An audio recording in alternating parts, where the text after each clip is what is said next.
Assalamualaikum warahmatullahi wabarakatuh. Nama saya Priscilia Rista Sanjaya, NIM 186601116. Di sini saya akan menjelaskan tentang prinsip bangunan tahan gempa. Seperti yang kita tahu bahwa di Indonesia ini adalah negara yang dikelilingi oleh gunung aktif yang sering terjadi gempa. Mulai dari skala kecil hingga skala besar. Bangunan tahan gempa sendiri memiliki prinsip. Yang pertama yaitu denah dan struktur bangunan yang simetris.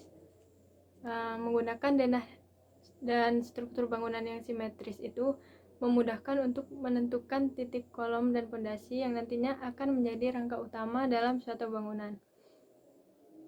Dan struktur yang simetris itu juga dapat menahan gempa lebih baik daripada struktur bangunan yang tidak beraturan. Selanjutnya yang kedua yaitu sistem konstruksi yang dapat menahan beban. Kondisi fondasi, kolom, balok, dan struktur atap. Yang diharapkan konstruksi tersebut dapat menahan beban apabila terjadi gempa dengan berbagai skala Richter. Yang ketiga yaitu letak bangunan harus berada di tanah yang stabil. Dalam membangun suatu bangunan, terutama bangunan tahan gempa, kondisi tanah harus diperhatikan. Kondisi tanah yang baik itu yaitu tanah yang kering, rata, stabil, dan tidak miring. Lalu semakin padat dan keras tanah, maka partikel tanah tersebut dapat mengalami gerakan yang kecil. Selanjutnya yang keempat yaitu kekuatan pondasi. Jika ingin membangun suatu bangunan, harus memperhatikan struktur pondasi yang kuat dan tidak roboh pada saat gempa. Yang kelima adalah keseluruhan kerangka bangunan harus terikat kokoh dan kaku. Untuk mendapatkan suatu bangunan yang tahan gempa, pembuatan kerangka rumah harus terikat kokoh. Tujuannya agar menghindari kerusakan yang parah akibat gempa. Lalu yang keenam adalah perhatikan bahan adukan. Jadi jika membangun suatu bangunan harus menggunakan bahan material seperti pasir dan semen yang adukannya juga harus diperhatikan. Selanjutnya yaitu struktur dan arsitektur. Beberapa arsitek dan insinyur berpendapat bahwa suatu karya arsitektur dianggap baik dan unggul jika suatu bangunan tersebut saling berpautan antara rancangan ruang, konsep, dan struktur. Dalam hubungan ini, struktur dianggap sebagai faktor penentu dalam proses perancangan dan demikian memberikan watak estetik dasar dalam bangunan.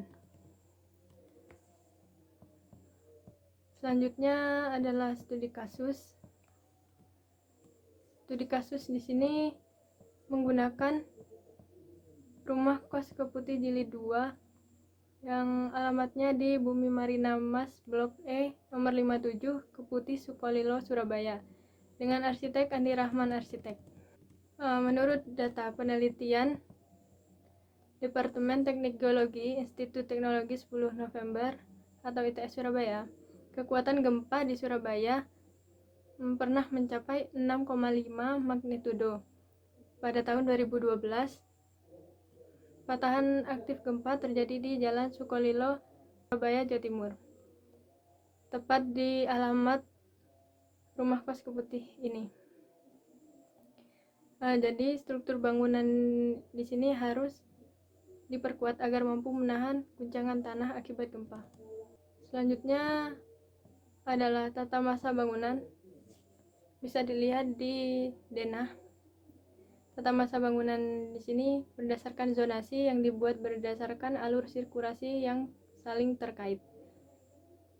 Massa sebagai elemen site dapat tersusun dari massa berbentuk bangunan dan vegetasi. Tata massa ini membentuk pola grid yang merupakan suatu sistem perpotongan atau garis-garis sejajar dan berjarak teratur. Selanjutnya yaitu sistem vertikal dan horizontal. Sistem vertikal pada bangunan ini menggunakan shear wall, moment frame sebagai struktur utama, dan diagonal brace frame sebagai struktur yang digunakan pada tangga. Terlihat di potongan gambar itu bahwa tangga tersebut bisa berfungsi juga sebagai base frame. Lalu sistem horizontalnya menggunakan diafragma sebagai penghubung antara kolom satu dengan kolom lainnya melalui balok di atasnya. Selanjutnya sistem pondasi. Pondasi pada bangunan ini menggunakan pondasi footplate dengan tiang panjang untuk mengurangi dampak amplifikasi pada bangunan. Di situ terlihat ada 4 gambar. Yang pertama yaitu moment frame. Moment frame itu struktur utama pada bangunan ini, yaitu kolom-kolom yang ada di situ. Selanjutnya shear wall yang berada di tengah-tengah bangunan. Selanjutnya ada cross brace yang difungsikan sebagai tangga. Dan selanjutnya ada diafragma sebagai sistem horizontalnya. Selanjutnya penggunaan material pada bangunan ini. Pada fasad menggunakan bahan batu bata dan acian semen. Dan di bagian interior juga dibuat berdasarkan konsep less but more, less budget but more benefits, yang simple namun tetap memberikan nilai lebih. Di situ terdapat kursi, meja, dan lemari terbuat dari kayu. Dengan demikian, antara interior dan eksterior pada bangunan ini bisa menyatu dan selaras, karena perabot yang digunakan juga sebagian besar sama. Selanjutnya adalah analisis. Menurut saya, pembangunan bangunan dengan struktur tahan gempa harus dilakukan di semua daerah, walaupun daerah itu bukan rawan bencana gempa, karena bencana tidak ada yang tahu kapan datangnya. Selanjutnya, menggunakan sistem konstruksi dan material atau bahan yang kuat, sehingga bisa menahan gempa sebagai antisipasi. Kesimpulan dari presentasi ini yaitu Indonesia merupakan negara yang dikelilingi oleh gunung aktif dan sering terjadi gempa. Oleh karena itu, jika akan membangun suatu bangunan harus memenuhi prinsip rumah tahan gempa. Sekian, terima kasih. Wabarakatuh, saya Andi Fadel Idris, NIM 1866018. Di sini saya akan menjelaskan tentang utilitas lingkungan pada bangunan. Jadi dalam suatu bangunan itu biasanya terdiri dari 3 komponen penting, yaitu adalah struktur, arsitek, dan juga utilitasnya. Ini juga biasanya disebut dengan ME atau sistem mechanical electrical. Jadi pada dasarnya sistem mechanical electrical ini lebih mementingkan dan mengedepankan fungsi. Jadi sangat jelas di antara ketiga komponen dalam suatu gedung itu saling terkait. Dengan jadi sistem mechanical electrical itu termasuk salah satu yang paling penting, karena suatu bangunan itu dirancang oleh arsitek, karena harus dipakai, dihuni dan dinikmati. Untuk itu bagian yang harus dilengkapi dengan prasarana yang sesuai dengan kebutuhan gedung atau perkantoran itu sendiri. Jadi dikonsepkan atau dirancang dalam suatu paradigma dengan suatu konsep atau yang termasuk di dalamnya itu sudah mencakup sistem utilitasnya juga dan lain-lain seperti itu. Jadi tentunya dalam suatu bangunan itu terdapat sistem-sistem yang mengelola di dalamnya, mengelola energi seperti sistem kelistrikan, sistem air, plumbing, komunikasi, dan lain-lain. Jadi di sini saya mengambil study case-nya adalah Royal Hotel Bali. Jadi ini terletak di Surabaya. Jadi pada sistem mekanikalnya, pertama dari sistem plumbingnya. Sistem plumbingnya itu dari pembuangan limbahnya itu ini didistribusikan ke tempat sampah di belakang bangunan, dan air kotornya juga di septic tanknya. Septic tank juga berada di belakang bangunan itu. Terus ada juga sistem pemadam kebakarannya. Jadi sistem pemadam kebakarannya itu berupa sprinkler, hidran, dan fire extinguisher yang masing-masing itu berada di dekat tangga. Jadi aksesnya itu mudah. Terus distribusi air bersihnya langsung berasal dari PDAM, dan air hujannya dari atap langsung didistribusikan kepada resapannya, drainasenya di sekitar tapak itu. Terus ada juga sistem transportasi vertikal dalam mekanikal bangunan ini, itu berupa lift yang terletak di lobi atau bagian depan bangunan. Jadi akses untuk menuju sistem transportasi vertikalnya ini lebih mudah. Terus sistem elektrikal pada bangunan ini, yaitu biasanya sistem elektrikal itu adalah suatu rangkaian peralatan penyediaan daya listrik untuk memenuhi kebutuhan daya listrik tegangan rendah pada bangunan. Jadi di Royal Hotel Bali ini sistem elektrikalnya itu berupa sistem penangkal petir, ya dimana penangkal petir ini secara umum itu berfungsi untuk memproteksi gedung dan sekitarnya dari petir. Nah, terus ada juga sistem tata suaranya yang mencakup seperti sound dan lain-lain, jaringan telepon untuk jaringan komunikasi, terus jaringan komputer yang tersambung ke internet, network, terus AMTV untuk TV-nya, dan sistem fire protection. Fire protection itu seperti pemadam kebakaran seperti bel-bel dan lain-lain. Terus ada juga sistem transportasi pada bangunan. Di sini saya hanya menemukan sistem transportasi vertikal, yaitu lift dan tangga. Jadi di sini pada bangunan itu hanya menggunakan lift dan tangga untuk aksesnya menuju atas ke bawah seperti itu. Dan untuk transportasi di luarnya seperti bangunan seperti mobil dan motor dan lain-lain itu menggunakan tempat parkir di bawahnya. Terus apa namanya? Terus yang termodernisasi dalamnya adalah bangunan ini itu menggunakan sistem low budget yang tidak lepas dengan reuse dan recycle, dan juga wine harvesting. Jadi wine harvesting ini bangunannya lebih mengedepankan terhadap keterbukaan terhadap bangunan yang melancarkan sirkulasi angin dari luar ke dalam. Jadi pada yang unik juga pada sistemnya di sini adalah tentang penempatan ruangnya yang tetap menjaga privasi, dan penataan ruangnya itu antara kamar satu dan kamar lain itu berjarak agar udara lebih mudah masuk di dalamnya seperti itu. Terus untuk saran dan penambahan saya itu mungkin cukup dalam pemaksimalan fungsinya. Soalnya karena saya berpikir bahwa penataan dan desain dalam bangunan ini sudah maksimal dan sudah sesuai dengan konsep. Jika penambahan mungkin itu pada pemaksimalan fungsi saja, dan tidak ada hal lain lagi. Terus untuk kesimpulannya, jadi yang bisa kita dapat adalah sistem utilitas lingkungan itu adalah sistem pengolahan yang mengedepankan fungsi, karena bangunan apapun itu tidak akan berjalan jika tidak mempunyai fungsi. Ini tuh meliputi tentang energi, transportasi, keamanan, dan lain-lain, yang dimana ini bertujuan untuk mempermudah dan mencukupi kebutuhan manusia pada bangunan dan menjamin keamanan tiap individu. Terima kasih. Bismillahirrahmanirrahim. Assalamualaikum warahmatullahi wabarakatuh. Perkenalkan, nama saya Salwa Rahidia, NIM 186600120.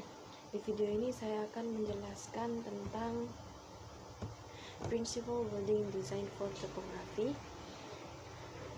Pertama, saya akan menjelaskan tentang apa itu lahan berkontur. Jadi lahan berkontur itu lahan yang memiliki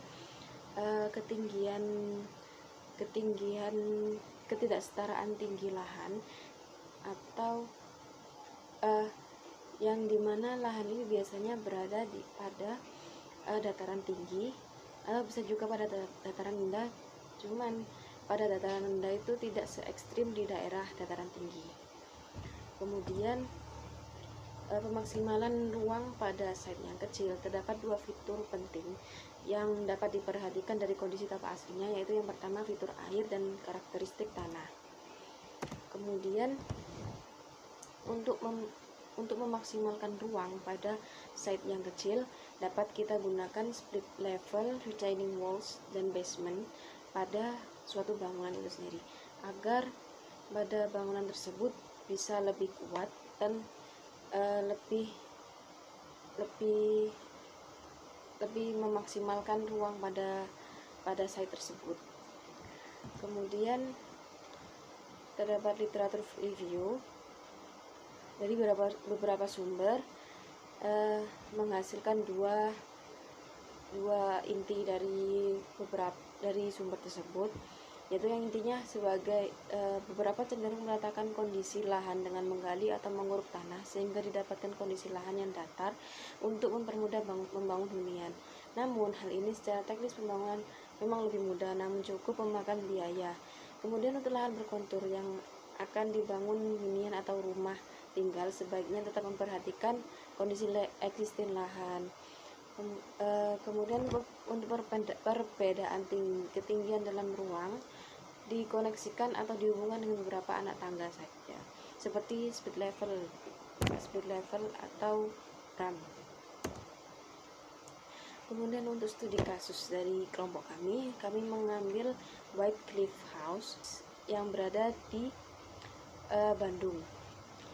Bangunan ini di atas sebuah lahan miring dengan memanjang dengan ukuran kurang lebih 6,5 kali 25 meter yang didirikan di 3 buah program bangunan pada deretan anak tangga yang disusun sedemikian sehingga menyerupai taman berundak yang bersambung dari ujung bawah hingga ujung atas, yaitu 2 unit loft yang diperuntukkan sebagai guest house dan 1 unit rumah 2 lantai sang pemilik yang berada pada lantai paling atas.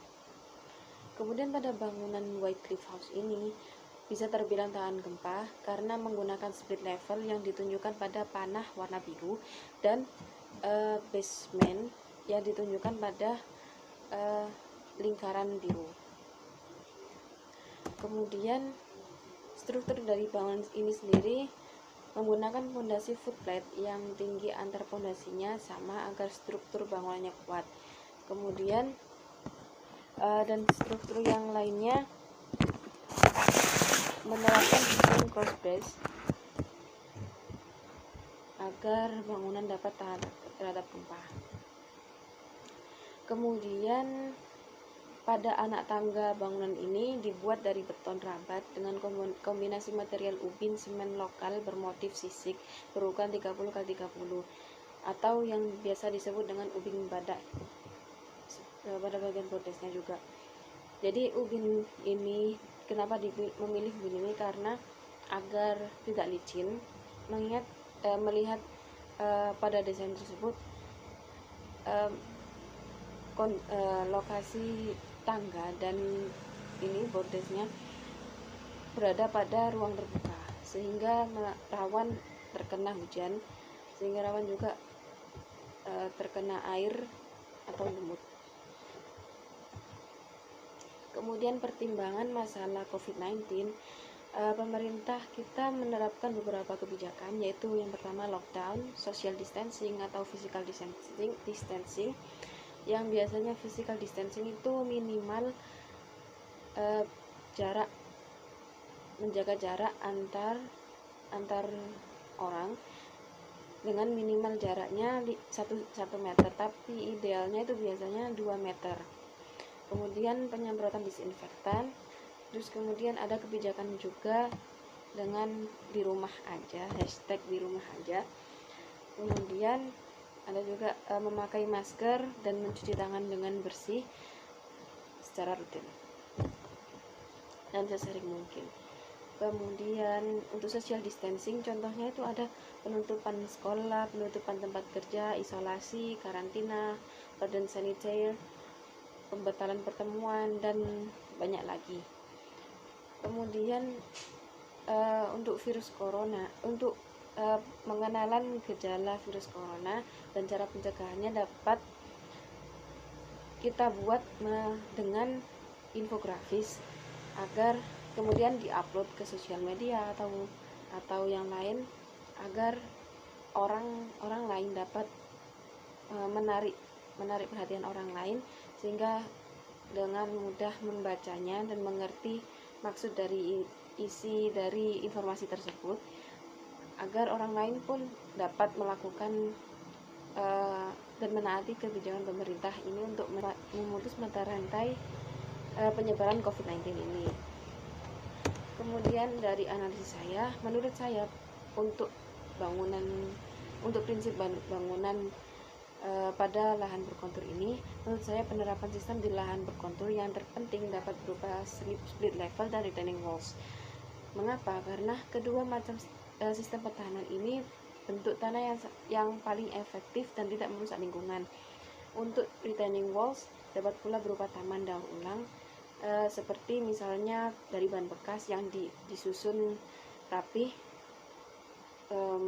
menahan tanah agar untuk menimbulkan kesan indah namun tetap ramah lingkungan. Sekian dari saya, kurang lebihnya mohon maaf. Wassalamualaikum warahmatullahi wabarakatuh.